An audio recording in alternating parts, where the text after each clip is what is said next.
Yesterday I was driving the car and I heard an ad on the radio for extended warranties. And I thought, man, are those things worth it?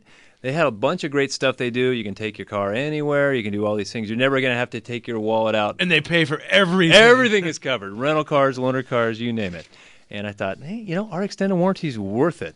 I can tell you from my perspective in an auto repair shop, more negative stories than good stories as far as extended warranties go. What has been your find? Well, it all depends on the situation. It depends on the characters you're dealing with when you get the extended warranty. It all depends on your personal situation. Is a $800, $1,000 repair going to bring you to your knees? Well, I'm thinking of this. Right. It just depends. Maybe the warranty company's a good one. Maybe it's one of those shady characters where they're all at a phone bank somewhere in St. Louis, I think, is the capital of extended warranties. Well, I'm thinking of when I bought my Honda Element and sitting back there in the finance office and the pressure to buy that extended warranty. I mean, they really lay it on thick. Oh, you got to have this extended warranty. And I'm thinking, well, the car comes with a 3 or 36,000 mile warranty. I don't really know how long I'm going to own this car at this point. I don't know if I'm going to like it. I don't know if now is the time to purchase a warranty. And do I want to finance it? So if they sell me a 70,000 mile warranty, I'll just use that as a number, but the car's already covered for the first 36,000 miles. So basically I'm buying 40,000 miles worth of coverage. You're buying 40,000 miles worth of coverage, and you're letting them have your money 3 years in advance too. Before you need anything. Yeah, so I mean, that's one thing. So I guess one of the questions, Dave, is do you need an extended warranty? That's the first thing. You have to figure that out for yourself, I guess, and see how the contracts work. But then when's the right time to buy one? Like you said, Dave, if you're buying a new car, my feeling is I want to hold my money as long as I can. That's your feeling, but my feeling is a little bit of, you know what, I can just finance it all in there. This doesn't feel as such a big big deal. Hey, it's only $17 a month. Right? Right. That's the sales technique. Break it down to the most minimal. It's only $17 a month. But when you add it all up, it's something more significant than that. But, yeah, I guess that does make it easier. But that is one thing. If you're buying a new car, you don't need to buy that warranty. You can take your time. Don't succumb to the pressure of the salesman. Now, granted, they are some, what I think are some good warranties at some of the dealerships that they sell. But maybe you get into the shady ones when you get into the used car lot type of places. Well, there's two types, and we should maybe clarify that. There's extended warranties or third-party warranties, and then there's service contracts. Those are two different things. A service contract, you're just prepaying for some of your maintenance going forward on the car. I'm thinking of some of the European cars where they like to put the service contract in there for 50,000 miles. You're not paying for. That's like BMW covers 4-year 50,000 mile. They're going to cover your oil changes, your wiper blades, your brake pads, whatever their advertising is. And that's not anything extra. That's just part of the car, and it's built in there somewhere. But they do have contracts where you can buy, we'll take care of all your oil changes, all your maintenance, and everything. That's different than an extended warranty. So in those cases, you're just prepaying for oil changes. You're prepaying for your once-a-year air filter maybe, or whatever the guidelines are that they use. And then I like to call these, maybe it's extended warranty, although it's not really a warranty. It's just an insurance policy. So it's health insurance for your car. Well, these third-party warranties that go above and beyond the factory warranty that you have, the things that I don't like that I run into that I see is I'll have a vehicle in my shop and it needs a transmission. And that's why you buy the warranty, is for that big repair, the transmission or any big engine problem. And so someone will have a transmission go out at 80 or 90,000 miles, which is a pattern failure for a particular vehicle, let's say, pretty common. And we call up the warranty company, and this guy's got a transmission that's bad, and we want to get started on fixing it. And they say, you know what, we can get you a used one with 80,000 miles on it. Part of the fine print. Part of the fine print. And they have a like, kind, and quality clause inside the warranty that says they just got to restore it back to what it was before it broke. The problem with that is you have a car that experiences a failure right at 80,000 miles. Well, if they go get a used transmission out of a vehicle that has 75,000 miles on it, well, it's just going to fail in 5,000 miles. Well, that's why I say, your car that has this bad whatever it is right now, if it got wrecked 5 days ago, where would it have gone? If it was totaled, it would have gone to the junkyard. They like to call it recycling center. I think junk is now taboo because it's automotive dismantler. Dismantler and recycler. But that's my point. Your car would have been there 5 days ago So now we're going to go buy your bad transmission, in theory, and install it in your good car or Joe's old transmission. And now 5 days later, maybe that will go bad. Maybe it won't, but that's I think one of the possibilities. I think there's some false perceptions that are given when these things are sold, and this thing covers it. You think there's some? I know there's some false perceptions. The shoe salesman is just, he's selling you this thing. He's saying, oh, this thing takes care of everything. Don't worry, for the next 7 years, you're not going to pull your wallet out to take care of your car. You got deductibles, which are a big deal. And some of them have, that's where you got to get into the fine print. Deductible, is it per repair? So you go in for a water pump and a valve cover, two different things. Is it per repair, per item, per component? You could, so you could have, let's say you have a $100 deductible. You have two different systems.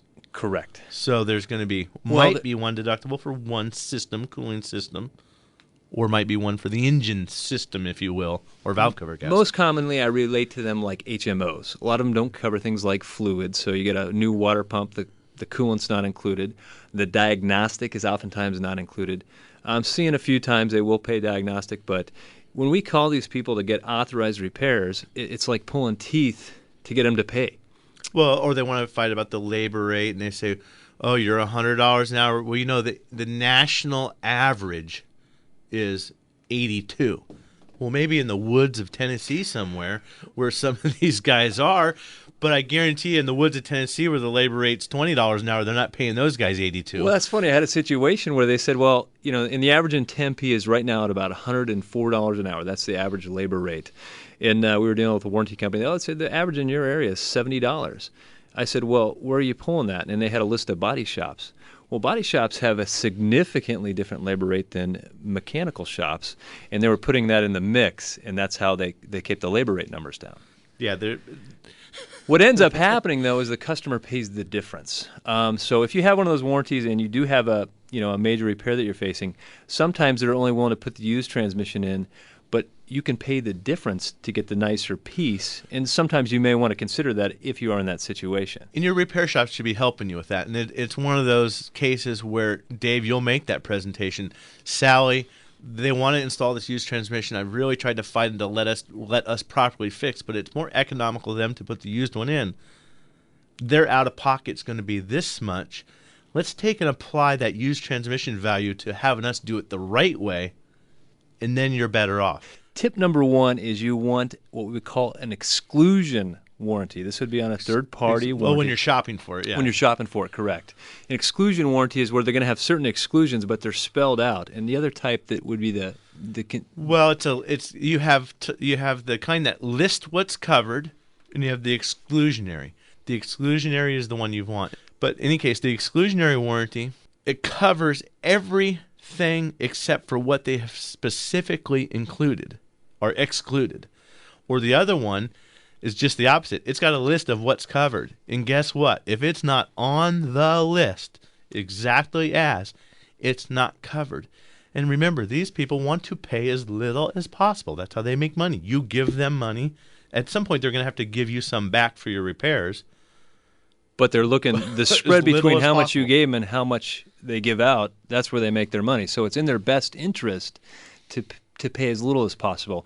And the biggest tip I can give is to make sure you maintain your car, because they come out, when there's a big repair on a car, they send an inspector out, and he looks at things like fluid and tires. And I've seen him cancel a warranty because someone changed their tire size. Maybe they went up a size, and they'll rule it out. And someone's looking at a $2,500 transmission repair bill, and they thought they've had this false security blanket for all these years of this warranty. And here it is. Glad I bought it. Oh, guess what? It's not covered because you modified the vehicle. Yeah, with the slight half tire. of that's a baloney excuse to come up with something. I mean, we had an inspector come out for an air conditioner on a Honda CR-V.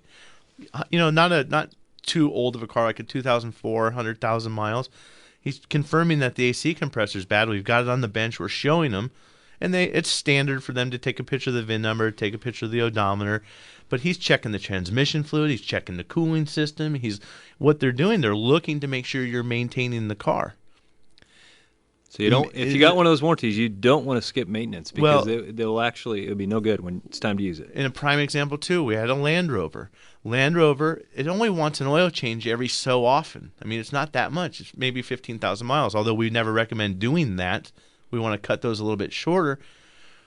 The warranty companies, they specify you have to have an oil change every 3,750 miles yeah, I or remember 6 that months. That was a big deal because Big the guy deal. was off. He was off in Afghanistan, and he was didn't in get the his oil service changed in a too. timely fashion. Yeah, so he was well within the mileage, but he missed it by 20 days on the oil change. So they're trying to cancel the deal for that. It had nothing to do with anything, but they want to not pay out. So, another one would be if you already have an extended warranty and you sell your car, maybe your car got totaled, you got in a car accident, and you have this warranty, don't just let that go away. You can cancel that and get your money back. I did not know that. Yeah, you can cancel those and get some money back. And then the other thing is if you don't need to finance it, you don't have to buy it right away. Don't buy it right now today, especially if you're buying a new car. Now, a used car, you should do your shopping, and you can always check with your insurance companies and whatever. But well, I think, and that's the other point, is you should check with your insurance company, who you already have a relationship with. A lot of insurance companies already offer it, and it's not some fly-by-night. And the fly-by-nights is what you got to be aware of. Find out who's backing this warranty, because these things fire up, sell a bunch of warranties, and they can't make their claims. Well, someone's already off with the money. It's kind of a Ponzi scheme. So, exactly. Anyway, up for this segment, we've got Michael in Peoria on a 1999 Toyota Corolla. Go ahead, Michael. You're on Bumper to Bumper Radio. Oh, yes, thank you. Now I took about a 500-mile trip to California, for the Christmas. And then I woke up, and did a little running around. Then I noticed after about a couple of days, I was ready to leave, my light came on, my engine light, and the car's always been running good, and it still runs good. And I've been checking it the last couple of weeks because I haven't taken it in. There's absolutely nothing wrong whatsoever that I could see. What do you think I should do, or do you have any ideas what it might be? Michael, first thing is, what color is that light? Red, and it says engine check. Okay. Well, red, let's there's a couple different engine lights that you're going to see. You're going to have red, which let's look at this like your stoplights. Red is danger or stop. Yellow, which is your check engine light for emissions or drivability. Amber, yellow, warning, caution. So if you do have a red engine light on, that is a problem. May not be a huge problem. It could be low oil pressure from low oil, which is a big deal, especially if you're making a trip to California. You could have just simply a bad oil pressure sensor causing that light to come on. Right. Now, he said the car seems to be running fine. And the reason we have these lights is because the computer is more sensitive to an issue than we are. It knows way ahead of time there's an issue. And sometimes it goes the opposite way. You can feel something before a light actually turns on. But a lot of times it's way more perceptive to pick up a problem than you are. Yeah, and this is more of a mechanical issue, I would imagine. Well, up for this segment, we're going to go with Tom in Scottsdale on a 1993 Pontiac Bonneville. Go ahead, Tom. You're on Bumper to Bumper Radio. Well, hey, good morning. I had a quick question for you. Got a 93 Bonneville. It has 125,000 miles on it. About 80,000 more highway miles from being my dad's old company car. I was recently driving it. Didn't get a lot of use. It more or less sits in the garage. I pulled out every few weeks. I was driving it, and I was at a stoplight. I gave it gas, and it seemed like I was spinning the wheels on ice. And I gave it more gas, and eventually it seemed like it kicked into gear. Would that be the transmission slipping or going, or does it need transmission service? Well, have you checked the transmission fluid at all? Yeah, it was full. I haven't had any transmission service done on it in some time, but like you said, it doesn't get more than maybe 3,000 miles a year driven. So was it just that one time that when it took off, you felt like you were on ice, or has it happened more consistently than that? Yeah, it did it when I was driving. It did it twice at two different stoplights, but then I got it home and I was in the neighborhood and I stopped and started, put in reverse, put it in drive. Couldn't get it to duplicate. Okay. I'm thinking that, it could very well, 1993, Bonneville, those seals are pretty old. They've been sitting in that ATF for a lot of years. We may start to be having some damaged seals. It did sound a little bit like a low fluid symptom sometimes when you give it gas. If they're a little bit low on fluid, well, that gas sloshes, or the fluid sloshes in the pan, and then the transmission takes a gulp of air. So it's got to have a consistent pressure in order to go. And there's one thing that Tom said too. It said maybe it just needs a service. And that's one thing that oftentimes, like, we'll put it into like a cooling system. People say, "Oh, my car's overheating. I need to get a radiator flush." No, those two things, whether it's any kind of flush or service or fluid maintenance, it's exactly that, maintenance. I mean, maybe once in a while you might get away with doing a transmission service and you improve your problem, but you maybe only improved it because it was low and the service corrected the low problem, or you fixed the leak by changing the filter and that corrected the leak. But services typically aren't fixing anything. And they don't usually do. And if there is a problem, you can actually make it much worse. But by servicing the transmission, I do have people come in and say, I'm having transmission issues. I need a service. We say, well, whoa. Let's find out what's wrong first, because we don't want to make it worse. If we can hang on for a while and prepare for a transmission repair, that's better than, servicing it and being dead right there in the parking lot. Or you service it, pull the pan down, put a new filter on, put all the fluid in, then go diagnose it, and then go find out that you've got to just redo everything you just did because now you've got to get to the valve body to fix some other thing. Yeah. There is a few instances where transmission service will fix it. Torque converter chatter is one of them, where fresh fluid in there will help with that chatter. That's the case. In the older days, when the filter is like a turbo 350, man, they made a lot of garbage on the inside, and they would plug up the filter, and you could change the filter, and they still had a lot of life in them. But those days, yeah, but they were limping though. But they were limping. But those days are gone. So I find when you do service them, and now it doesn't go anywhere, you're worse off. Well, and the other thing too is, let's not make the mistake, Tom, of going. You might have a perfectly fine transmission.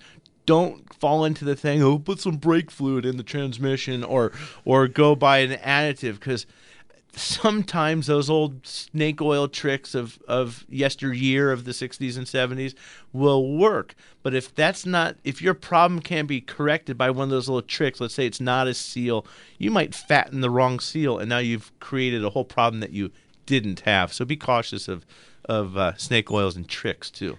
Well, thanks so much for the call, Tom. Let's go with Chad in Mesa. It looks like a 1998 Ford Contour. Go ahead, Chad. You're on Bumper to Bumper Radio. Good morning. Thanks for having me and taking my call. I have a 98 Contour with 115,000 miles on it. I bought it last year. It's been my daily driver. I'm hoping to that this thing stays alive for another year and a half while my girlfriend's going through school, and then we're going to get a different car. I have 4 different tires on the car, 3 of which I've replaced with just cheap used tires because, like I said, it being my just kind of a cheap daily driver, I didn't really feel a need to invest in, $500 for a new set of tires or anything. So my issue is when I take it out on the highway and I get to about 60 or 65 miles an hour, it vibrates as if one of the tires needs to be balanced.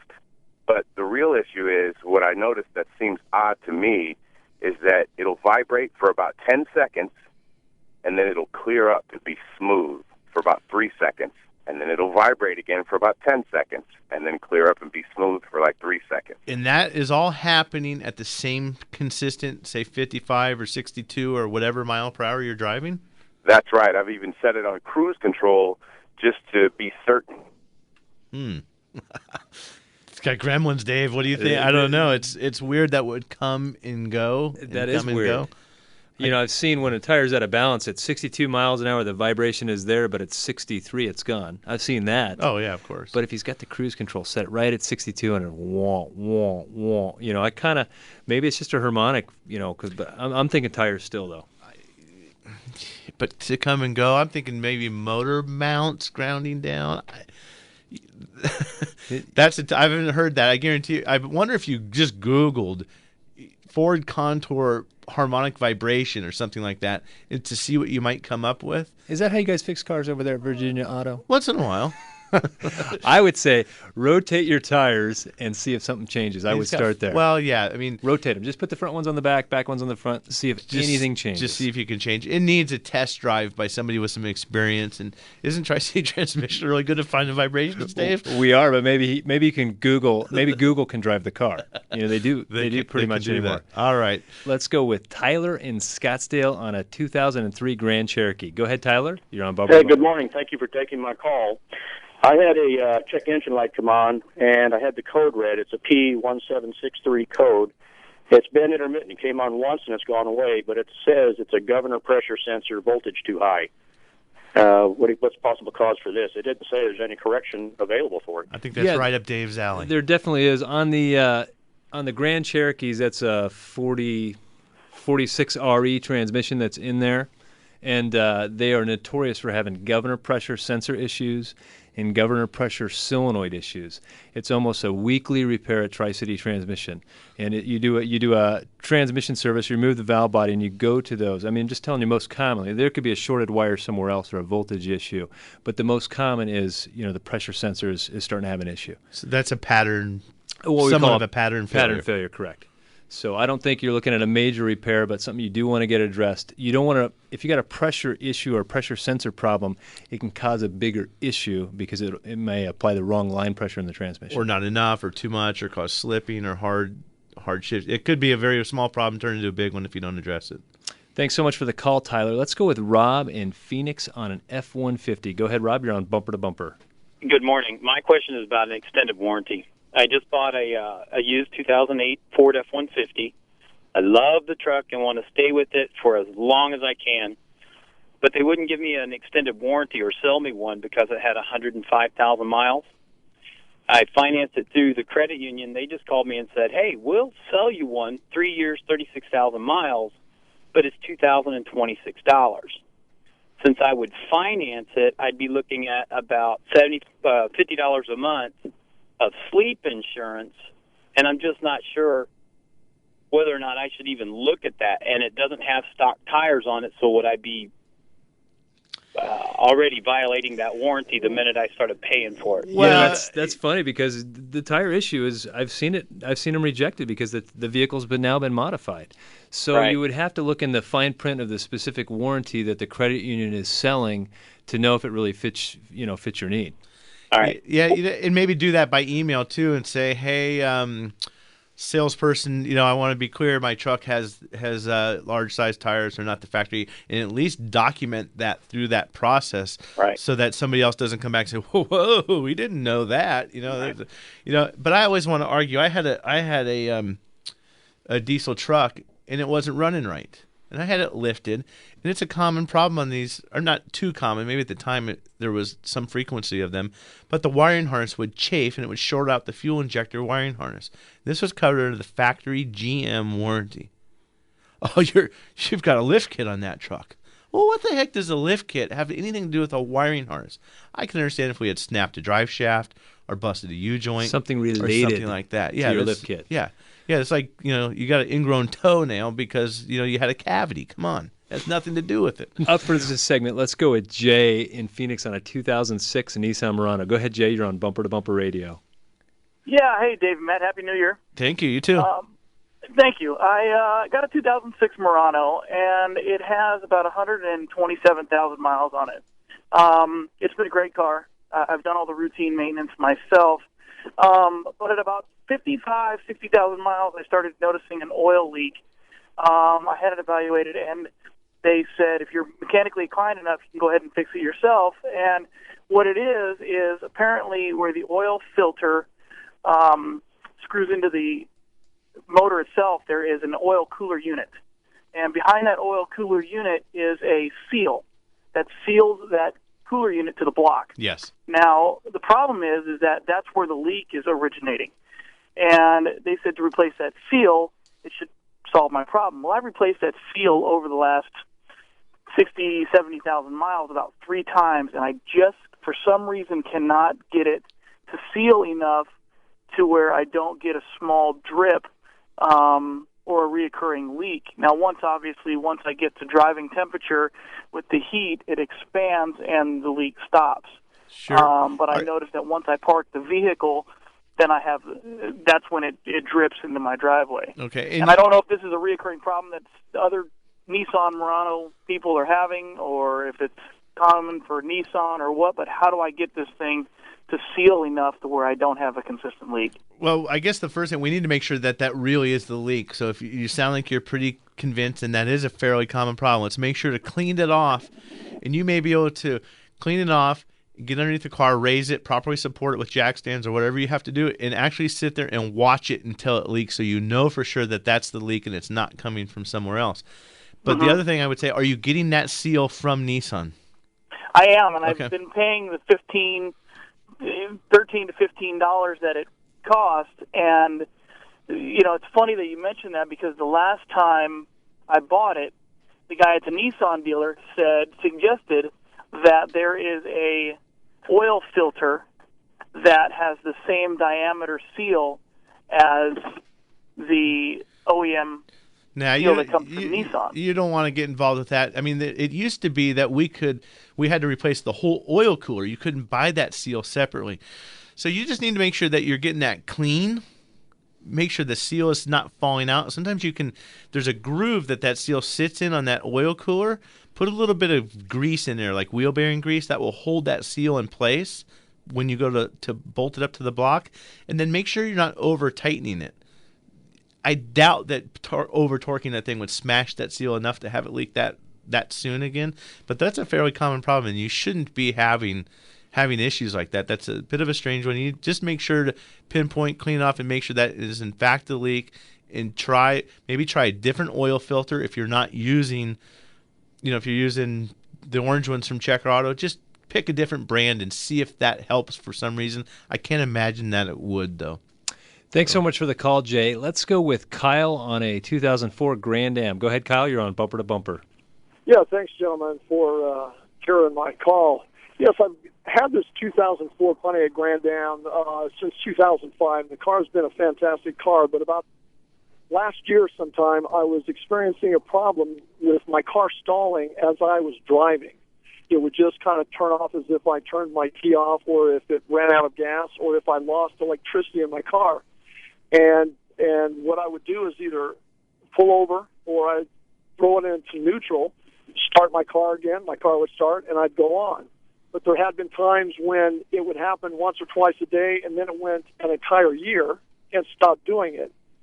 Just 2 or 3 days ago, my car is doing the same thing.